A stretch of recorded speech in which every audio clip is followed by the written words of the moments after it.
गांव की सास चली बहू के ऑफिस। शादी के बाद लाली माँ को दफ्तर जाए अभी 10 दिन भी नहीं हुए और सासू माँ को उसका दफ्तर जाना खटकने लगा। आते जाते वो उसे सुनाती ही रहती है। आ गई महारानी, आपकी सेवा में क्या लेकर आए? प्रणाम सासू माँ, बस अभी खाना तैयार करती हूँ, सब साथ में खाना खाएंगे। अरे इतना इंतजार तो करवा चौथ के व्रत में चांद भी नहीं करवाता जितना तुम करवाती हो। माँ जी, ऑफिस का काम बहुत जरूरी होता है। अरे तो वहीं बिस्तर तकिया ले जाओ ना, यहाँ क्यों आती हो? लाली माँ ये सब सुनने से बेहतर वहां से जाना समझती है। ऐसा नहीं है कि सास ने लाली माँ को पहले कभी प्यार से नहीं समझाया, बस लाली माँ ने सीधी बात पे कभी ध्यान ही नहीं दिया। तो सास ने सोचा जो प्यार भरे गाने से नहीं होगा वो टेढ़ी बात और ताने से जरूर होगा। ऐसा क्या करती है? बस यस सर ही तो करना होता है ना। पास के गांव तक बढ़िया बस से जाओ, फिर दफ्तर में जाकर बैठ जाओ और बस घर के काम से बच जाओ। अब मैं भी जाऊंगी कल से दफ्तर। अरे इतना भी आसान नहीं है। मैं भी तो दफ्तर जाता था। तुम्ही से तो पता चला है ये सब। अरे कभी नौकरी करके देखती तो पता चलता। अच्छी बात निकल गई आपके मुंह से। अब करके भी दिखा दूंगी, और वो भी बहू के दफ्तर में ही। नौकरी भी करके दिखाऊंगी और घर के काम भी। बहू को पता चल जाता है कि सास क्या करने वाली है, लेकिन वो ऐसा नाटक करती है जैसे उसे कुछ भी पता ना हो। 2 दिन बाद ऑफिस जाने के टाइम सास भी तैयार खड़ी है। अब कहीं जा रही हैं क्या सासू माँ आप? हाँ, आज से मैं भी तेरे साथ तेरा दफ्तर आऊंगी और तेरी तरह टाइम पास करूंगी। दोनों ऑफिस की बस से ऑफिस पहुंच जाती हैं। गेट पर गार्ड खड़ा हुआ है और हमेशा की तरह लाली माँ स्माइल के साथ गुड मॉर्निंग बोलती है। गुड मॉर्निंग गार्ड भैया। गुड मॉर्निंग लाली माँ जी, ये आपके साथ है। अरे प्रणाम चौकीदार जी, कुछ खाया करो। इतना दुबले पतले होकर चौकीदारी क्या खा करोगे? माँ जी, गार्ड ही बोल लीजिए। अरे गार्ड माने भगवान होता है, आती है अंग्रेजी हमें। काहे बनाए हम तुम्हें अपना भगवान? आए बड़े। लाली माँ सासू माँ को अपने बॉस के कैबिन तक ले जाती है और मिलने को कहकर वहां से चली जाती है। जी, आपकी तारीफ। अरे पूरा मोहल्ला करता है, यहाँ किसी से भी पूछ लीजिए ना। अब मेरा मतलब है आपको लोग कैसे जानते हैं? लाली माँ की सासू माँ। मेरा मतलब था कि आपका नाम क्या है? है सिमरन देवी। अरे वाह, बहुत मॉडर्न नाम है। अब ऑफिस का नाम है, घर का नाम तो है मालती बाई। अच्छा अच्छा। लालिमा, इनकी जगह दिखा दो। है, ये मुझे अपनी जगह दिखाएगी? ये बहू है मेरी, इसकी ये हिम्मत। अरे मेरा मतलब है कि ये आपको बता दे कि आपको कहाँ बैठना है। चलो, मैं ही आपको बता देता हूँ। लालिमा, तुम अपना काम करो। अरे कोई काम नहीं करती ये, घर पे भी नहीं करती, यहाँ क्या खाक करेगी? लाली माँ बॉस का लिहाज रखते हुए कुछ नहीं बोलती। बॉस खुद ही सासू माँ को एक डेस्क तक लेकर जाते हैं। देखिए, आपको यहाँ बैठना है। अरे ये घूमने वाली कुर्सी पर? नहीं नहीं, मैं नहीं बैठूंगी, चक्कर आ जाएंगी। चकोटा या आसन लगवा दीजिए, आराम से बैठूंगी जमीन पर। जमीन से जुड़ी हुई हूँ मैं बहुत ही। हाँ। देखिए, आपको यहीं बैठना पड़ेगा। आपको क्या लगता है, क्या ये आपका घर है? नहीं तो, आप भी ना बहुत भोले हैं।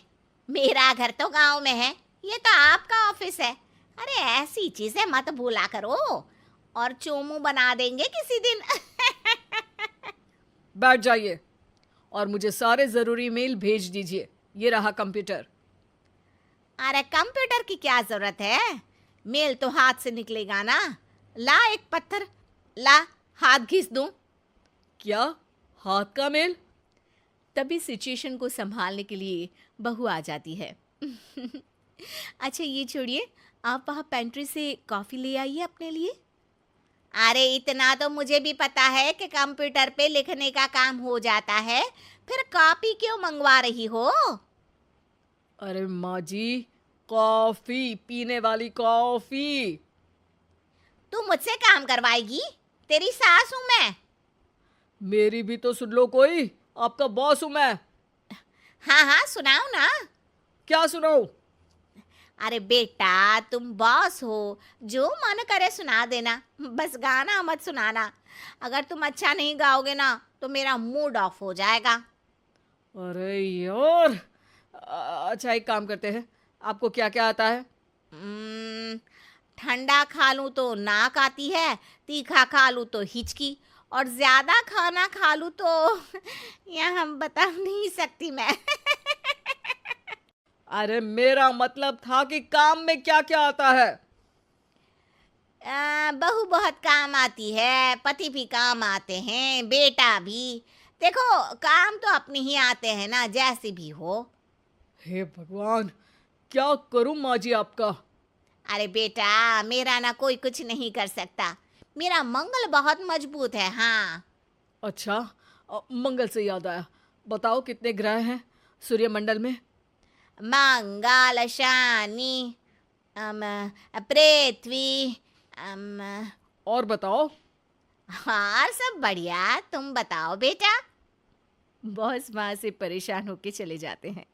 लंच के बाद कॉन्फ्रेंस हॉल में एक मीटिंग हो रही है जिसमें कई सारे लोग हैं।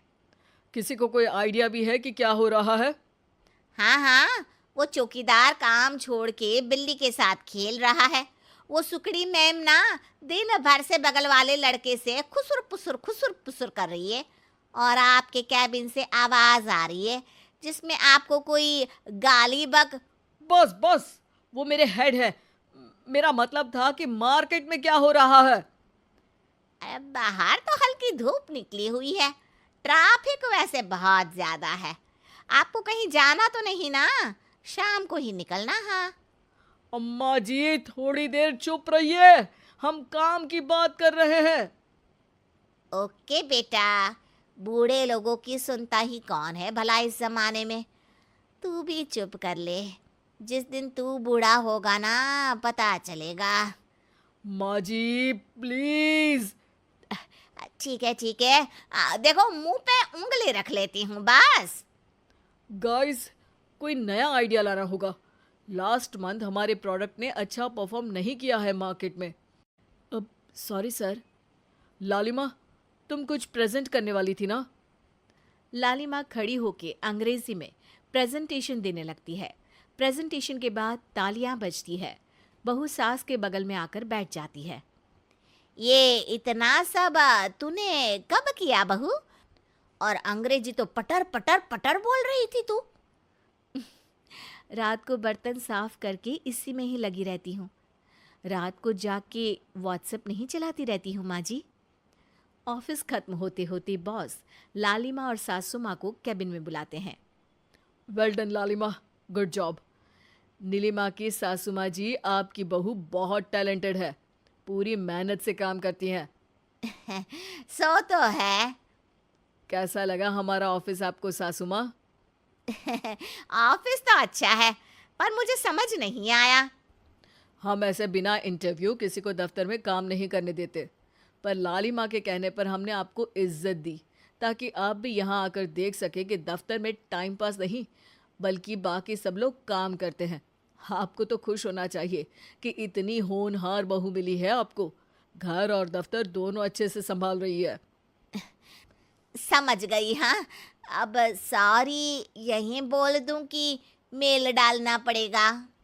लालिमा, बॉस और सासू माँ तीनों हंसने लगते हैं और सासू माँ को बहू रानी के काम की अहमियत पता चल जाती है। गांव में फैशन शो। शहर की फैशन डिजाइनर रीतू की शादी गांव की जमींदार शेर सिंह से हो जाती है, लेकिन शहरी कामकाजी रीतू का गांव में मन नहीं लगता। क्या सासू माँ, ये गांव में तो कुछ नहीं है, मेरा दिल ही नहीं लगता यहाँ, क्या करूं मैं? अरे बेटा, जहाँ पति का कारोबार बीवी तो वही अच्छी लगती है ना। अब हम लोग इतने पैसे वाले हैं कि गांव में मेरे बेटे लायक लड़की ही नहीं मिली। अरे माँ, मैं तो ये बोल रही हूँ कि क्या करूँ जिससे मेरा थोड़ा दिल लगे। अरे बेटा, मैं भी शहर की थी। यहाँ आकर मैंने गांव में स्कूल खोल लिया। बच्चों को पढ़ाती थी तो मन लग जाता था। तू भी कुछ देख ले जिससे गांव की बहू बेटियों का भला हो जाए और तेरे जमींदार ससुर जी का नाम भी हो जाए। रितु क्या करती? फैशन डिजाइनिंग वाले कपड़ों को गांव की औरतों पर कैसे ट्राई करती। लेकिन एक दिन, अरे क्या बात है डार्लिंग, बड़ी जल्दी उठ गई। और ये हाथ में फेविकॉल और कागज, कहाँ जा रही हो? मैंने सोच लिया है कि मैं अपना फैशन बुटीक खोलूंगी। गांव की औरतों को सजा धजा कर फैशन शो करूंगी और यहाँ की औरतों को भी शहर के फैशन से वाकिफ करवाऊंगी। फैशन और यहाँ की औरतें, अरे इन लोगों को तो बस चूल्हा चौका आता है। खाली समय में एक दूसरे के सर से जुएं निकालती हैं या फिर अचार पापड़ बनाती है। इन लोगों के बस की नहीं है फैशन को समझना। लेकिन रितु मानती नहीं। वो पूरे गांव में पोस्टर चिपका देती है कि किसी को भी नए डिजाइन के कपड़े पहनने का शौक है तो जल्दी जमींदार की बहू से मिले। लेकिन रितु की दुकान में 2 दिनों तक तो कोई आता ही नहीं। पर एक दिन, अरे कमला, क्या हुआ? क्या देख रही हो? ये पुतला देख रहा है दीदी। क्या दिख रहा है इसमें ऐसा? अब देखो तो दीदी, ये पुतला मेरे जैसा ही है ना, पतला दुबला लंबा, बस मैं काली और ये गोरा। तू ये बता, इस पुतले के कपड़े तुझे कैसे लग रहे हैं? अरे कपड़े तो बहुत ही सुंदर है दीदी, लेकिन तू ना बस कल इसी समय आ जाना और अपने जैसी 2-3 और को भी ले आना। अगले दिन कमला 2 लड़कियों को लेकर आ जाती है। रितु उन लोगों को अपने हाथ के सिले कपड़े पहनाती है और घर भेज देती है। उन लोगों को गांव की दूसरी औरतें भी देखती हैं। और फिर क्या, अगले दिन रितु जब दुकान खोलती है तो सामने बहुत सी औरतें उसके बनाए डिजाइनर कपड़े पहनने को तैयार खड़ी होती हैं। तुम लोगों को कपड़े के साथ ही हल्के मेकअप और स्किन केयर की भी क्लास देनी पड़ेगी। रितु गांव की औरतों को फैशन का ज्ञान देने में लग जाती है। एक दिन रितु का पति कहता है, अरे रितु, तुम्हारी फोटो पेपर में आई है। क्यों भाई, ऐसा क्या कर दिया मैंने? क्या लिखा है? अरे लिखा है गांव में होगा अब फैशन वीक। अरे हाँ, कल ना कोई फ़ोन आया था मीडिया वालों का, तो मैंने भी बोल दिया कि फैशन शो तो अब गांव में होगा। लग रहा है उसी की खबर बना दी है। तभी रितु को एक फ़ोन आता है। हेलो, कौन बोल रहा है? जी मैं काम्या बात कर रही हूँ लुक में फैशन वीक से। हम लोगों ने आपका काम देखा। हम शहर वर्सेस गांव का फैशन थीम में एक फैशन शो आपके गांव में करना चाहते हैं। अरे वाह, ये तो बहुत ही अच्छी बात है। मैं अपनी मॉडल्स के साथ शो में हिस्सा ज़रूर लूँगी।